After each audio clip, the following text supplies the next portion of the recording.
En busca de la felicidad, narra la lucha constante por sobrevivir, donde el amor de un padre hacia su hijo le da fuerzas para seguir adelante, para no rendirse en el camino tras perder su trabajo y ser abandonado por su mujer.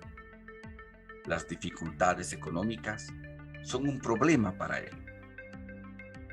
En un encuentro casual, conoce a un corredor de bolsa. En ese momento, decide que esa es la salida. Y tras un largo periodo de prácticas, demuestra mucha eficiencia y consigue ser contratado. Esta película, más allá de los valores o la felicidad misma, nos muestra que el protagonista supera la situación económica en la que se encontraba, demostrando eficiencia. Eficiencia, un término que hace al ser humano, que condiciona al ser humano estar en constante cambio en su actividad económica ante los procesos de transformación económica y social.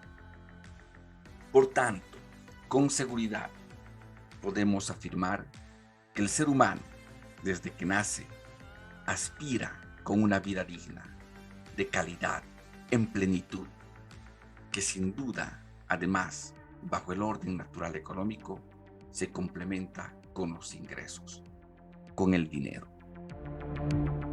Para lograr una calidad de vida, para asegurar los ingresos, ¿qué hacer? Naturalmente, el ser humano, desde que nace, sabe lo que tiene que hacer, y esa condición no cambiará jamás. Lo que sí cambiará es cómo. Es decir, el ser humano cambia lo que es y no lo que hace.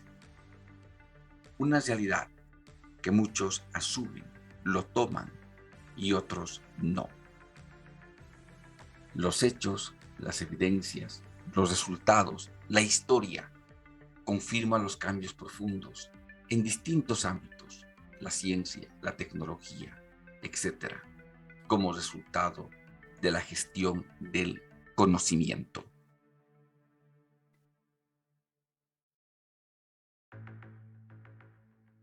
La primera revolución industrial fue un proceso de profundas transformaciones económicas, sociales, tecnológicas y culturales que se desarrolló entre 1760 y 1840 en Inglaterra. Marcó un antes y un después en la historia de la humanidad.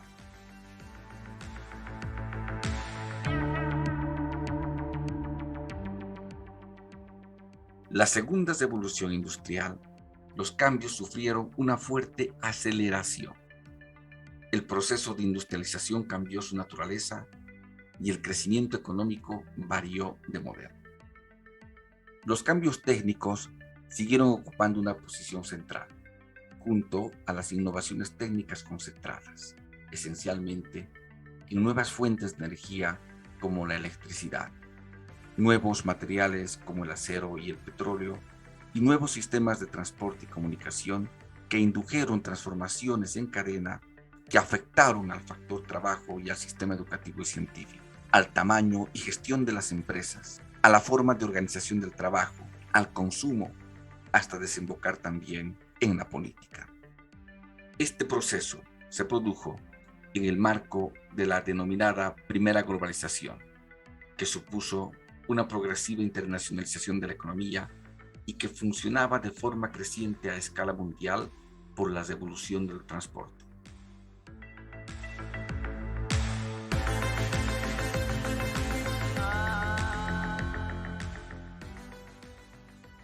La tercera revolución industrial o tercera revolución científica, técnica o revolución de la inteligencia está fortalecida con la conjunción de la tecnología de comunicación de Internet y las energías renovables en el siglo XXI.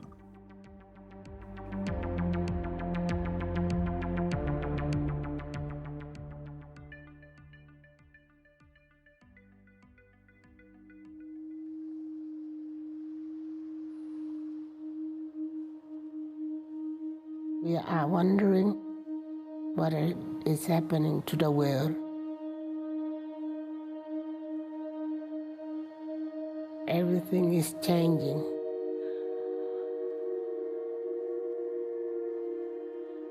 The very idea of human being some sort of natural concept is really going to change. Our bodies will be so high-tech, we won't be able to really distinguish between what's natural and what's artificial. Inside our own heads is the most complex arrangement of matter in the known universe. You might ask yourself, can we get to be superhumans?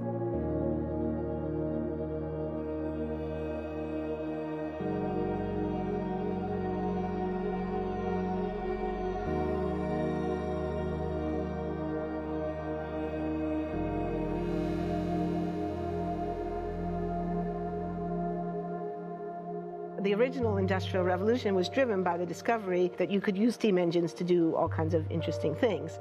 But that was followed by additional revolutions for electricity and computers and communications technology. We're now in the early stages of the fourth Industrial Revolution, which is bringing together digital, physical, and biological systems. One of the features of this fourth Industrial Revolution is that it doesn't change what we are doing, but it changes us.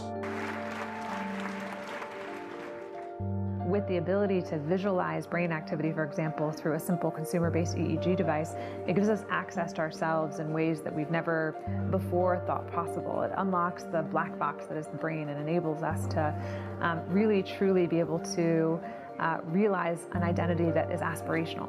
There's now a scientific foundation for the effects of mindfulness on the brain, on the genome, on biological aging. And when the human mind does know itself, then you get the potential for a new renaissance that restructures itself in terms of our relationship to life, our relationship to the planet, our relationship to work. We need a different economic model. And by that, I don't mean capitalism versus communism. What I'm talking about is a shift in the system along the lines of the two big changes that happened in the 20th century, Keynesianism, with a much greater focus on health and education and the role of government working with business, and then a reaction against that in late century to neoliberalism, where the focus was on free markets, freedom of the individual, and getting governments out of the way.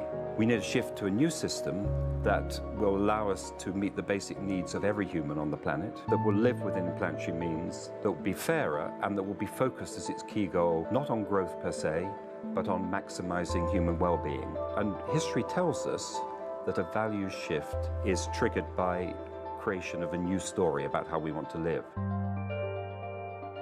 I see the circular economy as something which fits very closely with mankind's goal to be innovative and creative and to always progress. We can use asset tracking, we can use IT, we can use 3D printing to enable this different economic model to recover materials, feed them back into the economy, and really to decouple growth from the resource constraints we have.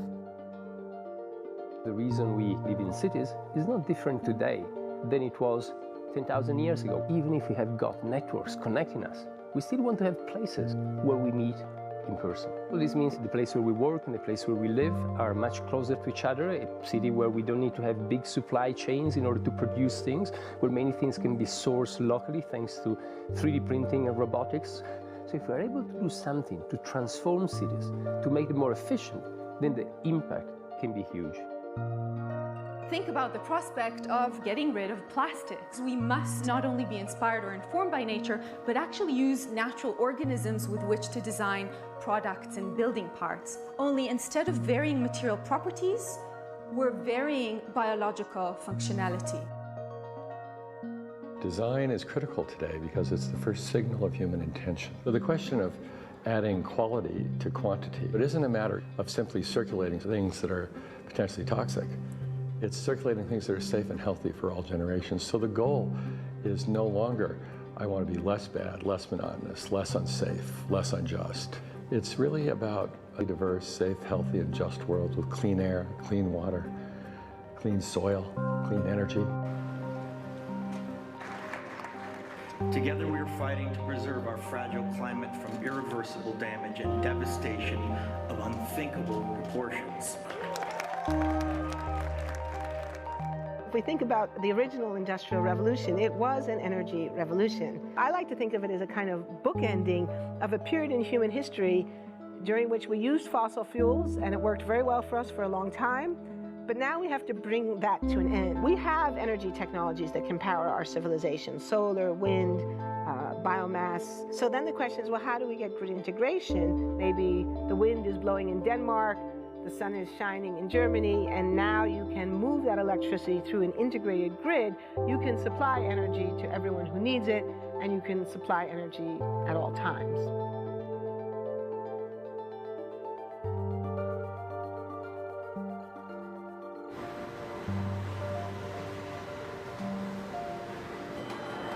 Walking around, you do see different stuff as far as like the body marriage line. They use a lot of things that help them lift up and move things to the car. You just sit there and, you know, program something, and it has its own set mind to go ahead and do everything. And then as humans, we just come in and take the extra steps to help the technology.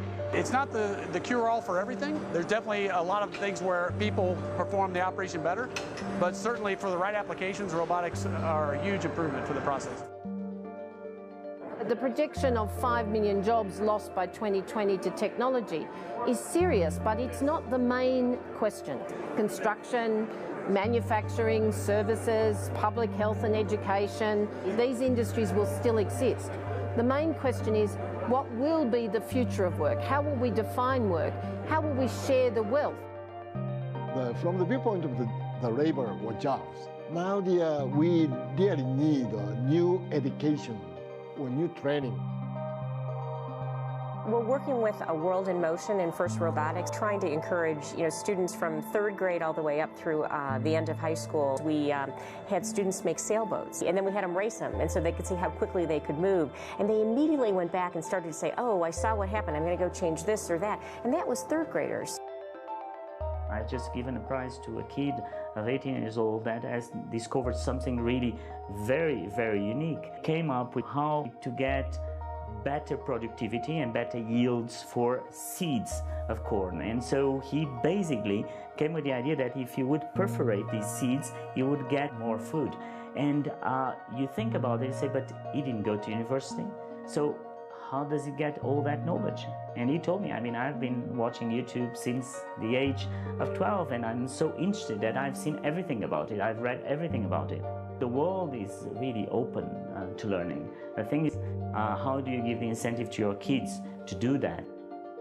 It's this ability of digital technology to change outcomes, to truly empower people all over the world that can create a more equitable growth, because I think the world needs that. Fourth Industrial Revolution has the potential to make inequalities visible and to make them less acceptable in the future, and hopefully to gather and garner political support to take the necessary decision to reduce the gap. Humans have always been using tools, but because of the recent advances in technology, we're beginning to have machines that can augment us in all sorts of interesting ways. I was the first person in the world to be able to voluntarily move my legs while stepping in a robot by exciting the nervous system using electrical stimulators directly onto the spine. We believe that a cure will be possible if enough of the right people have the will to fast-track a cure for paralysis.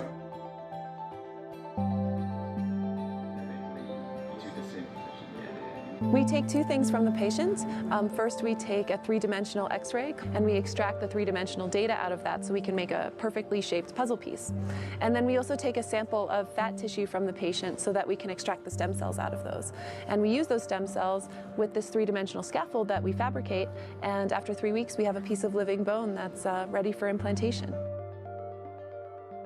Being able to use genome editing to understand the genetic changes that lead to cancer, and technologies like drug delivery, getting molecules into particular types of cells. There's a lot of excitement about being able to move much more quickly on this disease. One of the things that I think is so essential to free and open societies is freedom of thought. And up until now, the conversation we've been having is around freedom of speech. Once we can access people's thoughts and access people's emotions, we have to create a space that enables people to think freely, to think divergent thoughts, to think creative thoughts. And in a society where people fear having those thoughts, the likelihood of being able to enjoy progress is significantly diminished.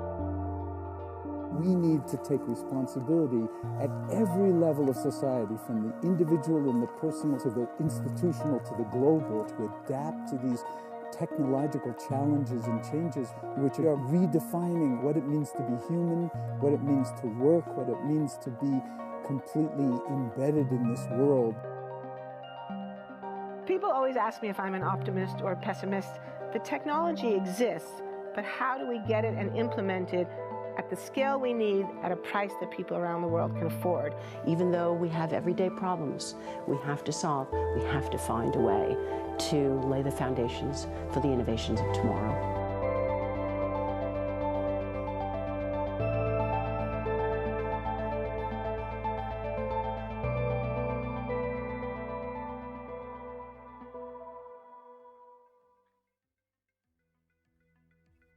Todos estos procesos, y más aún con la cuarta revolución industrial, reafirmamos que las personas o el ser humano no cambia lo que hace, sino lo que es. Y aquellos que cambian o son capaces de innovar y adaptarse, serán beneficiados con los nuevos procesos de transformación. Es decir, serán beneficiados con un empleo digno, en condiciones planetarias que elevarán potencialmente los niveles de ingresos y la calidad de vida de muchas poblaciones enteras, las mismas que se beneficiarán con la llegada del mundo digital, y en términos de país se los considera países más avanzados.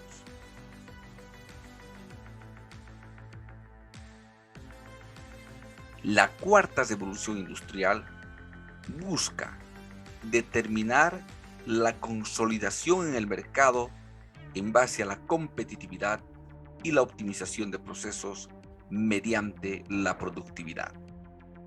Productividad, un término del cual depende el desarrollo económico.